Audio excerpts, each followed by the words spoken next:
Hi friends, welcome back to our channel. இன்னைக்கு நம்ம பார்க்க போற இந்த அப்டேட்ல அக்டோபர் மந்த் நடந்த தமிழ் மொழி இலக்கிய திறனாய்வு தேர்வுக்கான ஃபைனல் ஸ்டாட் லிஸ்ட் வந்து ரிலீஸ் பண்ணியிருக்காங்க. அது மட்டும் இல்லாம வந்து ஃபைனல் ஆன்சர் கீயும் வந்து ரிலீஸ் பண்ணியிருக்காங்க. இந்த பட்டியல்ல வந்து உங்களுடைய நேம் வந்து வந்திருக்கு அப்படின்னா, உங்களுக்கு என்ன பண்ணுவாங்கன்னா, கவர்மெண்ட் சைட்ல இருந்து மந்த்லி வந்து நீங்க ஸ்கூல் படிச்சு முடிக்கிற வரைக்கும் உங்களுக்கு ₹1000 வந்து டைரக்ட்டா உங்களுடைய பேங்க் அக்கவுண்ட் வந்து கிரெடிட் பண்ணுவாங்க. ஸோ இதுல இருந்து வந்திருக்கக்கூடிய முக்கியமான அப்டேட்ஸ் பத்தி டீடைலா இந்த வீடியோல வந்து பார்க்க போறோம். ரிசல்ட் எப்படி வந்து செக் பண்றது? அது மட்டும் இல்லாம சர்ச் லிஸ்ட்ல வந்து உங்களுடைய நேம் வந்து வந்திருக்கா இல்லையா அப்படிங்கறத எப்படி வந்து ஃபைண்ட் பண்றது? அப்படிங்கறத பத்தி நம்ம டீடைலா பார்க்க போறாங்க. வீடியோ வந்து ஸ்கிப் பண்ணாம ஃபுல்லா பாருங்க. வீடியோக்குள்ள போறதுக்கு முன்னாடி இப்ப தான் நம்ம சேனலை நீங்க ஃபர்ஸ்ட் டைம் பாக்குறீங்க அப்படின்னா, இந்த வீடியோக்கு கீழ இருக்கக்கூடிய ரெட் கலர் சப்ஸ்கிரைப் பட்டனையும், பக்கத்துல இருக்கக்கூடிய அந்த பெல் பட்டனை கிளிக் பண்ணி ஆல்ங்கிறத எனேபிள் பண்ணி வச்சுக்கோங்க. நம்ம சேனல்ல இருந்து போஸ்ட் பண்ணக்கூடிய ஒவ்வொரு லேட்டஸ்ட் அப்டேட்ஸும் ஈஸியா நீங்க மிஸ் பண்ணாம பார்த்து தெரிஞ்சுக்க முடியும். சரி வாங்க இப்ப நம்ம டைரக்ட்டா வீடியோக்குள்ள போகலாம்.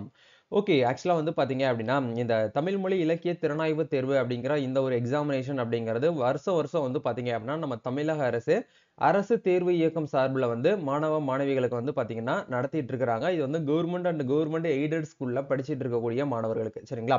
ஸோ இந்த ஒரு கான்செப்ட்ல எக்ஸாமினேஷன் அப்படிங்கிறது 2024 அக்டோபர் மந்த் வந்து நடந்தது. அந்த எக்ஸாமினேஷன்ல யாரெல்லாம் பார்ட்டிசிபேட் பண்ணியிருந்தீங்களோ, அவங்களுக்கு உண்டான மார்க்ஸ் அவங்களுக்கு உண்டான சர்ட் லிஸ்ட் வந்து ரிலீஸ் பண்ணியிருக்காங்க. இதுல நீங்க வந்து வின் பண்ணியிருக்கீங்க. நல்ல ஒரு ஸ்கோர் வந்து எடுத்திருக்கீங்க அப்படின்னா, உங்களுடைய நேம் அப்படிங்கிறது இந்த சர்ட் லிஸ்ட் பட்டியல்ல வந்து உங்களுக்கு வந்து வெளியிட்டிருக்காங்க. அதுல மேலேயே மென்ஷன் பண்ணியிருக்காங்க பாருங்க. தமிழ் மொழி இலக்கிய திறனாய்வு தேர்வு அக்டோபர் 2024 ஊக்கத்தொகைக்கான பரிந்துரை பட்டியல்னு சொல்லிட்டு தெரிவு வகை 1. அதாவது இப்ப ஜஸ்ட் வந்து பார்த்தீங்கன்னா, சர்ட் லிஸ்ட் வந்து ஃபர்ஸ்ட் ரவுண்டு தான் விட்டுருக்காங்க.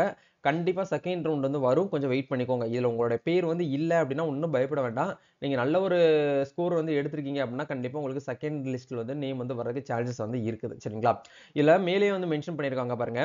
எந்த மாவட்டம், அவங்களுடைய பதிவு எண், அவங்களுடைய எம்இஸ் நம்பரு, ஸ்டூடண்ட் உடைய பேரு, அவங்க டேட் ஆஃப் பர்த், அதே மாரி அவங்க எந்த ஸ்கூல்ல வந்து படிச்சுட்டு இருக்காங்க, அவங்க டோட்டலா எவ்வளவு மார்க் வந்து எடுத்திருக்காங்க, அதே மாரி எந்த கேட்டகரியில அவங்க வந்து செலக்ட் ஆயிருக்காங்க, எந்த கேட்டகரியில அவங்க வந்து ஷார்ட் லிஸ்ட் ஆயிருக்காங்க அப்படிங்கிற மாரி இந்த இடத்துல மென்ஷன் பண்ணியிருக்காங்க. இப்போ ஃபர்ஸ்ட் வந்து பாத்தீங்க அப்படின்னா நாமக்கல், அவங்களுடைய ரிஜிஸ்ட்ரேஷன் நம்பரு, அவங்களோட எம்இஸ் நம்பரு, அவங்க பேரு, அவங்க டேட் ஆஃப் பர்த், எந்த ஸ்கூல்ல படிச்சுட்டு இருக்காங்களோ அந்த ஸ்கூலோடைய பேரு, டோட்டலா வந்து 100 மார்க்ஸ் வந்து எடுத்திருக்காங்க. கிட்டத்தட்ட வந்து பாத்தீங்கன்னா ஒரு 6 பேர் வந்து 100 மார்க்ஸ் வந்து எடுத்திருக்காங்க.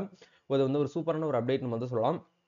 அதே மாரி அரசு பள்ளி மாணாக்கர்கள் உள்ளிட்ட பிற தனியார் பள்ளி மாணாக்கர்கள் வகை அப்படின்னு சொல்லிட்டு இந்த இடத்துல வந்து குடுத்துருக்காங்க. சரிங்களா? இதே மாரி உங்களுடைய நேம் வந்து இருக்கா இல்லையா அப்படிங்கிற எப்படி வந்து செக் பண்ணணும் அப்படின்னா, உங்களுடைய ரிஜிஸ்ட்ரேஷன் நம்பர் அப்படியே நீங்க என்ன பண்ணிக்கோங்கன்னா, பார்த்து வந்து ஹால் டிக்கெட்ல குடுத்துருப்பாங்க இல்லையா? அந்த நம்பர அப்படியே பார்த்து மேல வந்து பிடிஎஃப்ல வந்து ஃபைண்ட் மை பேஜ்ன்னு இருக்கும். அந்த பேஜ கிளிக் பண்ணி நீங்க என்ன பண்ணுங்கன்னா, உங்களோட ரிஜிஸ்ட்ரேஷன் நம்பர் வந்து என்ட்ரி பண்ணீங்கன்னா, ஆட்டோமேட்டிக்கா உங்களுடைய நம்பர் வந்து இருக்கா இல்லையா அப்படிங்கிறத உங்களால வந்து என்ன பண்ணிக்கலாம்னா செக் பண்ணிக்கலாம். நீங்க கிட்டத்தட்ட 127 பேஜஸ் வந்து அவைலபிளா இருக்கு. அந்த பேஜ ஃபுல்லா நீங்க வந்து தேடிட்டு உட்கார்ந்திருக்க வேண்டாம். உங்களுடைய பேர கூட நீங்க தமிழ்ல வந்து என்டர் பண்ணீங்கனாலே, உங்களோட பேர் வந்து இருக்கா இல்லையா அப்படிங்கிறது தெரிஞ்சு போயிரும். வித் இனிஷியலோட வந்து டைப் பண்ணுங்க. அப்படி இல்லன்னா ரிஜிஸ்ட்ரேஷன் நம்பர் தெரியுது அப்படின்னா, ரிஜிஸ்ட்ரேஷன் நம்பர் கூட நீங்க என்ன பண்ணிக்கோங்கன்னா, இந்த இடத்துல என்டர் பண்ணீங்கன்னா, இந்த மாதிரி உங்களுக்கு வந்து எல்லோ கலர்ல உங்களுக்கு வந்து ஹைலைட் பண்ணி காமிக்கும். உங்க பேர் வந்து அவைலபிளா இருக்கான்னு. இது வந்து ஃபர்ஸ்ட் அப்டேட். செகண்ட் அப்டேட் வந்து என்ன பண்ணியிருக்காங்க அப்படின்னா, ஃபைனலா வந்து பார்த்தீங்கன்னா, ஆன்சர் கீய வந்து நம்மளுக்கு வந்து ரிலீஸ் பண்ணியிருக்காங்க. உங்களுக்கு கொஸ்டின் இருக்கும். உங்களுக்கு ஏதாச்சும் வந்து அப்ஜெக்ஷன் நீங்க வந்து தெரியப்படுத்தணும் அப்படின்னு நினைச்சீங்கன்னா கூட நீங்க என்ன பண்ணிக்கலாம்னா, இதுல ஃபர்ஸ்ட் வந்து பார்த்தீங்கன்னா, இதுக்கு முன்னாடி வந்து தற்காலிகமான ஒரு விடைக்குறிப்பு டென்டேட்டிவ் ஆன்சர் கீ வந்து குடுத்திருந்தாங்க. பட் இது வந்து ஃபைனல் ஆன்சர் கீ. சரிங்களா? இதுல தான் வந்து பார்த்தீங்க அப்படின்னா, ஃபர்ஸ்ட்க்கு ஆன்சர் என்ன, செகண்ட்க்கு ஆன்சர் என்ன, தேர்ட்க்கு என்னன்னு சொல்லிட்டு உங்களுக்கு குடுத்திருப்பாங்க. ஸோ நீங்க வந்து பார்த்து என்ன பண்ணிக்கோங்க அப்படின்னா, ஒன்ஸ் வந்து செக் பண்ணிக்கோங்க. நீங்க கரெக்ட்டா தான் வந்து பார்த்தீங்கன்னா, ஆன்சர் பண்ணியிருக்கீங்களா இல்லையா அப்படிங்கிறத, இந்த ஆன்சர் கீ வச்சு நீங்க என்ன பண்ணிக்கோங்கன்னா, ஒன் டைம் வந்து பார்த்தீங்கன்னா, ஸ்க்ராட்ச் செக் பண்ணிக்கோங்க. இதுதான் வந்து பார்த்தீங்கன்னா, தமிழ் மொழி இலக்கிய திறனாய்வு தேர்வுல இருந்து வந்திருக்கக்கூடிய முக்கியமான அப்டேட்ஸு. கண்டிப்பா இந்த ஒரு வீடியோ உங்களுக்கு வந்து ரொம்பவே ரொம்பவே ஹெல்ப்ஃபுல்லா இருக்கும்னு நினைக்கிறேன். இந்த வீடியோ பிடிச்சிருக்கனால லைக் பண்ணுங்க. இந்த வீடியோவ உங்களோட ஃப்ரெண்ட்ஸ் சர்க்கிள்ல இருக்கக்கூடிய மத்த ஸ்டூடண்ட்ஸ்க்கும் வந்து ஷேர் பண்ணி விடுங்க. நம்ம நெக்ஸ்ட் ஒரு அப்டேட்ல மீட் பண்ணுவோம். Thank you.